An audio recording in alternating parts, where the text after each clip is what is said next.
Hey, Javier, gracias. Lo habíamos presentado, lo queremos saludar y le preguntamos. La primera pregunta es, ¿esto tiene que ver, digamos, la foto con la economía y con la política? Sí, está todo profundamente interrelacionado.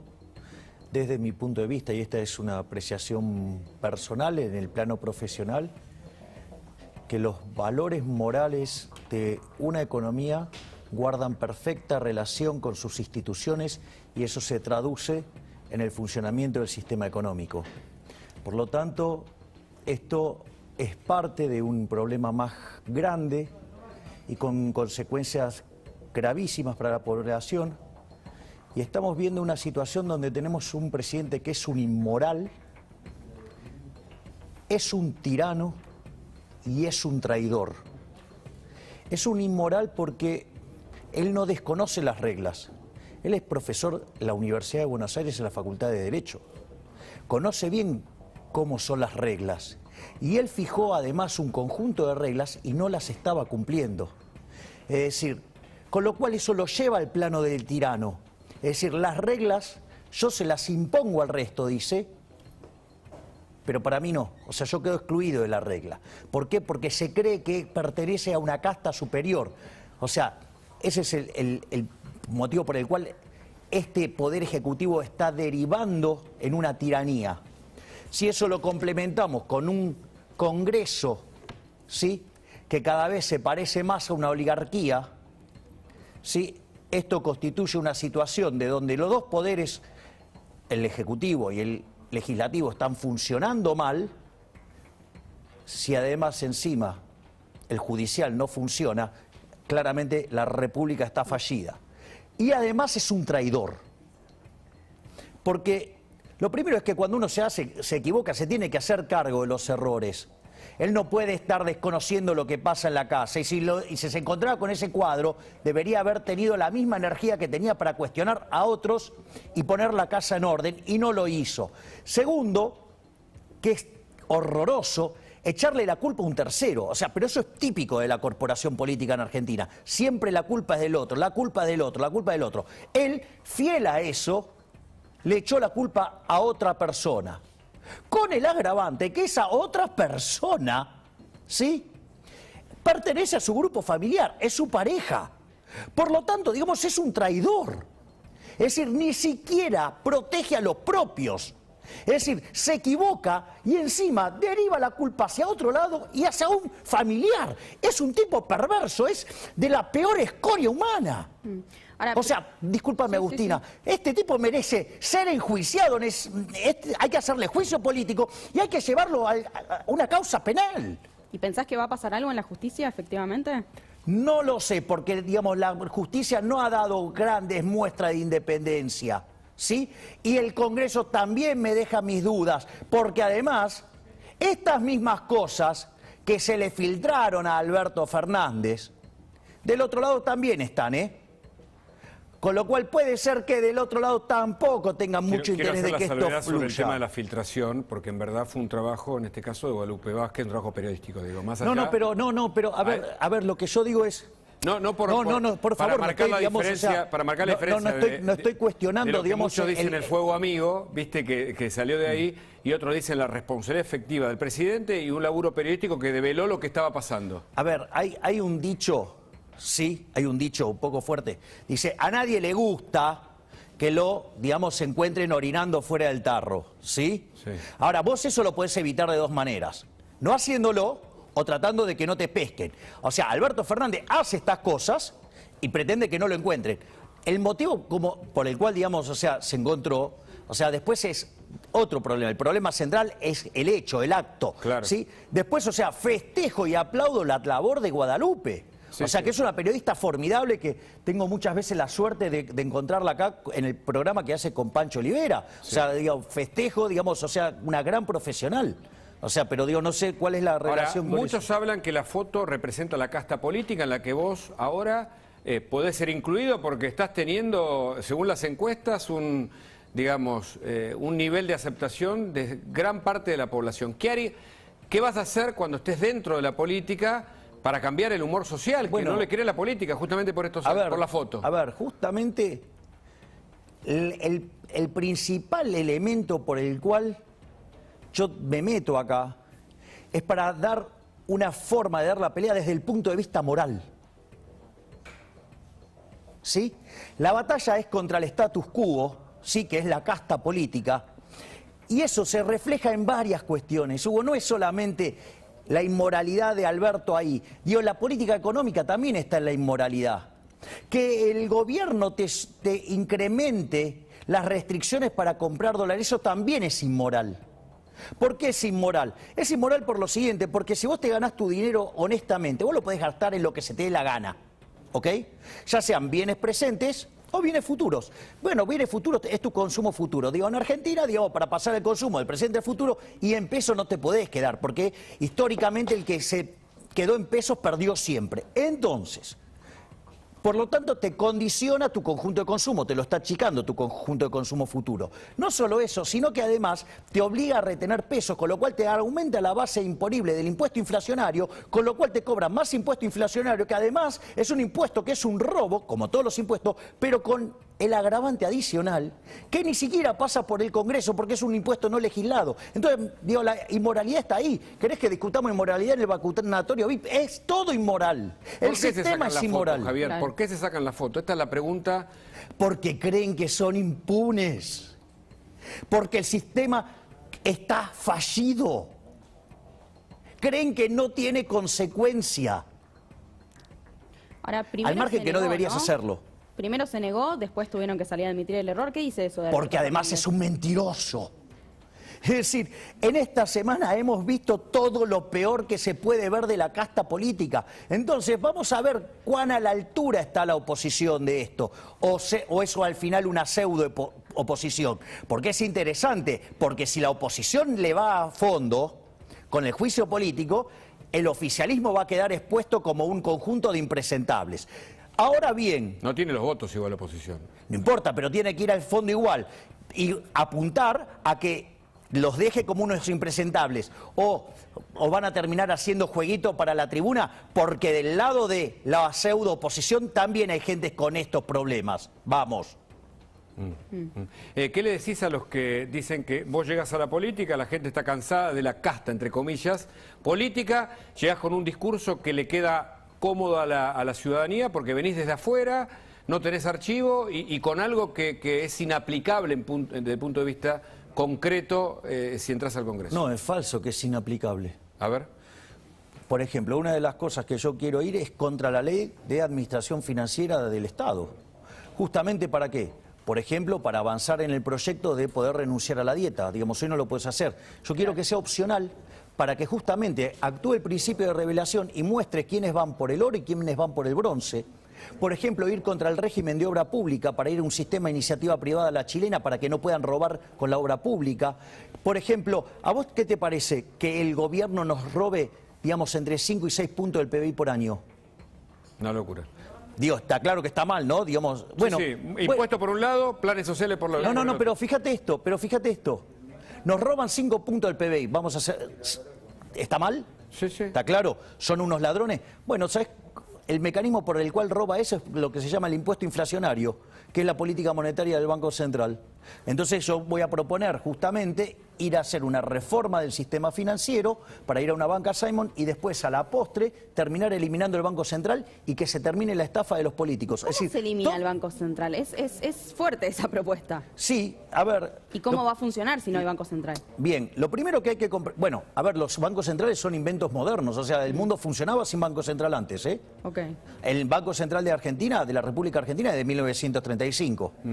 Digo... Ese es el primer punto. El segundo punto es, o sea, vos tenés economías dolarizadas, por ejemplo, como ser Panamá, como por ejemplo ser Ecuador, ¿sí? O podés tener cajas de conversión como el caso de Hong Kong. Por lo tanto, digo, vos podés operar, digamos, tranquilamente. Ahora, vamos a cómo se resuelve el problema. El problema es, ¿vos por qué tendrías un banco central?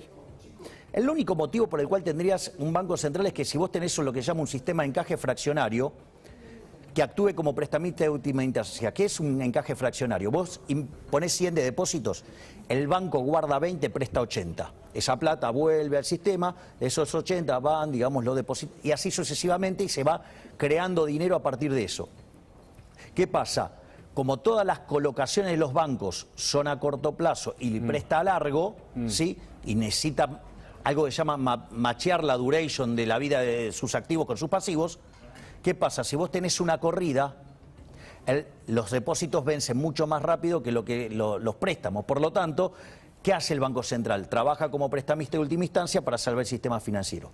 Lo primero que tenés que hacer es eliminar ese modelo de banca. ¿Por qué? Porque es lo único que justifica que exista el Banco Central. Entonces, en ese contexto, vos tenés que ir a algo que se llama banca Simon, que separa la banca en dos. Lo que se llama el almacén de valor, ¿sí? Es como si fuera una caja fuerte. Vos pones tu plata, te cobran un fee por año y si querés mañana vas, te sacás fotos con tus billetes, hacés lo que quieras. O sea, funciona como una caja de seguridad. Y después está la banca de inversión. Es como invertir en fondos comunes de inversión. Entonces, ¿qué es lo que pasa? Si vos elegiste un fondo malo, perdés vos y el que administra ese fondo, pero eso no se socializa la pérdida. Entonces se terminó el problema de corridas. Entonces, una vez que haces eso, puede ser un sistema de banca libre, de modo tal que cuando los bancos se equivocan o cuando los individuos se equivocan, sean ellos los que pagan el costo y no la población. Dame un segundo. Sí. Después lanzás la competencia de moneda, que la moneda la puede elegir la gente. Yo creo que en Argentina, dada nuestra historia, van a elegir el dólar. Entonces, tomás los activos del Banco Central y pagás los pasivos del Banco Central, entre ellos la base monetaria, o sea, los papelitos que tenemos en los bolsillos. Y ahí, digamos, o sea, estás en condiciones de cerrar el Banco Central. Y ahora agrego más. Y en mi caso, si esto se puede hacer, además eliminaría el edificio, lo implosionaría. Y que queden las ruinas, ¿sí?, como una suerte de museo del daño que le causó esa institución nefasta al país. Ahora, vos estás hablando de un cambio de sistema. Ahora, y también decís... Yo voy contra el status quo, Está bien, Hugo. Pero vos sabés que no es lo mismo. No, está bien, pero quiero decir, es parte del sistema en todo caso. Es una parte de un sistema, para muchos, casta política, insisto. Para que la gente entienda. Y en ese punto, si el problema es moral, ¿cómo hacemos con eso? Porque para vos llevas tu discurso al tema moral. ¿Por qué? Y qué. Vuelvo a las fotos, digamos, sobre eso. A ver, ¿por qué es un tema moral? Porque Alberto Fernández conoce las reglas, conoce los fundamentos de la moral, conoce, digamos, cuáles son los valores que abraza la sociedad, conoce el entramado legal, es profesor de Derecho. Y además, encima, él fija las reglas y las está violentando. Es un tirano. ¿Qué hacía el tirano? Le fijaba las reglas a los demás y él no las cumplía. Es decir, es gravísimo, o sea, lo muestra como un tirano, lo muestra como un inmoral, lo muestra como un traidor porque traiciona a la familia, o sea, está todo mal. Es decir, no da la estatura moral para el cargo que tiene. Hay que sacarlo a patadas, te guste o no, porque es un inmoral. Quiero hablar de inflación, ahora con vos. Pero... Otra inmoralidad de los políticos, una estafa. Ahora vamos a hablar de inflación, pero bueno, ya está aquí en el estudio Luis Juez, para el pase que comienza en instantes nada más con Luis Majul, que también está aquí en el estudio. Pero bueno, te decía recién, hablamos de inflación porque en julio fue del 3% y se superó la meta que pretendía y ya Guzmán. Estamos en el 50, arriba del 50%, 12 meses. ¿Te acordás cuando, digamos, yo venía acá y decía, no vamos a cumplir la meta y vamos a ir a niveles más altos? ¿Qué es eso, la inflación? ¿Cómo lo traducimos? Dame sinónimos. La inflación es un robo. Es un robo de los políticos directamente a los ciudadanos de bien. ¿Por qué? Lo hago con un ejemplo fácil. Suponete que estamos en una economía que hacemos transacciones en monedas de oro. ¿Sí? Entonces los precios están denominados en unidades áureas. Entonces ahora viene un amigo mío que es físico y otro que es químico y me dan una fórmula para convertir el plástico en oro. ¿Qué empieza a hacer? Compró plástico. ¿Sí? Con ese plástico lo transformo en oro. ¿Sí? Que nadie puede casi ver la diferencia, salvo, digamos, los tres involucrados en esto. Mientras que yo lo tengo en mi casa, no pasa nada. ¿Está claro, no? Yo podría adornar toda mi casa con eso, no pasa nada. Ahora, ¿qué pasa si yo meto el oro adentro de ese oro falso adentro de la economía? En realidad digamos, ahí estoy estafando a la gente. Claro. ¿Y cómo se manifiesta la estafa? La estafa se manifiesta de la siguiente manera. En la medida que aumenta la oferta de oro, el poder adquisitivo del oro cae y todos los precios expresados en unidades áureas suben. ¿Y quién se benefició? El que metió el oro falso y el que a cambio entregó de buena fe bienes a un precio de oro distinto. Esa estafa es el impuesto inflacionario. ¿Y quién lo cobra? Lo cobra el Estado digamos, utilizando como mecanismo el Banco Central. Es decir, el problema de la existencia del Banco Central generando inflación es que es inmoral, es una estafa, es un robo, es un impuesto no legislado. Entonces, ¿por qué quiero eliminar el Banco Central? Porque si el Banco Central, digamos, expande, causa daño. Si contrae, causa daño. Lo único que puede hacer es nada. Para no hacer daño, no hacer nada. Entonces, digo, ¿qué voy a tener que algo ahí para que esté latente, para que me haga daño? ¿O acaso no nos dijeron cuando salimos de la convertibilidad, esta vez va a ser diferente y cada vez tenemos más inflación? Vamos, no va a ser diferente. Cada día nos van a estafar más. Según las encuestas, estás con buena medición. ¿Vas a llegar al Congreso, en teoría? ¿Y cuál es tu primera idea, el día que entras? Punto 1. Yo, como bilardista, es gol cuando la pelota pasa la línea de cal. Bueno. Y no solo eso, sino que además lo sanciona el árbitro. Sí, con el VAR... Por eso. Bueno, o sea, entonces... Porque en Argentina Pero hasta el VAR puede ser contra, trucho. algo contra... Bueno, entonces, yo no voy, digamos, no voy a festejar hasta que Está bien. el árbitro marque el gol. Tu idea. Lo acabo de decir. Ir contra, digamos, esto de la opción, digamos, contra las dietas, o sea, quiero que sea opcional, digo, quiero poder, Sí, digamos... pero hay todo un mundo político ahí, vos sos de frente a ese mundo, ¿no? ¿Y qué importa? ¿Qué importa? Digamos, la maratón es digamos, el primer paso es 1 metro. ¿Qué tiene que ver? Y tiene que hacer 42 kilómetros. O sea, yo voy a dar una batalla moral. No me importa, digamos, o sea, si después voy a un resultado, sí, y pierdo por goleada, no me importa. Le mostraré a la sociedad el conjunto de inmorales que están ahí, el nido de rata que es ese lugar.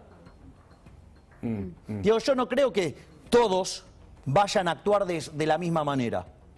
Yo tengo, digo, esperanzas que algunos... Porque muchas veces no se tiene dimensión del problema, no se tiene un problema de la dimensión moral del problema. Esto es lo mismo que la discusión del Banco Central. ¿Sí? Vos podés querer tener un Banco Central independiente, pero digamos, es como decir, bueno, entonces si me robás poquito está bien. No, robar está mal. Entonces cuando vos comprendés la naturaleza del funcionamiento y le das una dimensión moral al problema, la cosa pasa distinto. Es decir, yo, digamos, o sea, me veo en una situación, por ejemplo, con mi querido amigo, porque es mi amigo, aclaro, ¿sí? Martín Tetaz, que es un excelente ser humano, un excelente profesional, y cuando él presente su proyecto para llevar a un banco central a que sea independiente, yo le voy a proponer de eliminarlo. Y estoy seguro que en la charla técnica sobre la cuestión y cuando vayamos sobre el eje moral de que el Banco Central es un mecanismo por el cual los políticos roban a las personas y que han causado un daño enorme, sí, no tengo dudas que una persona de bien va a volcarse por la solución de eliminar el Banco Central. Javier, te agradecemos el contacto. Por favor,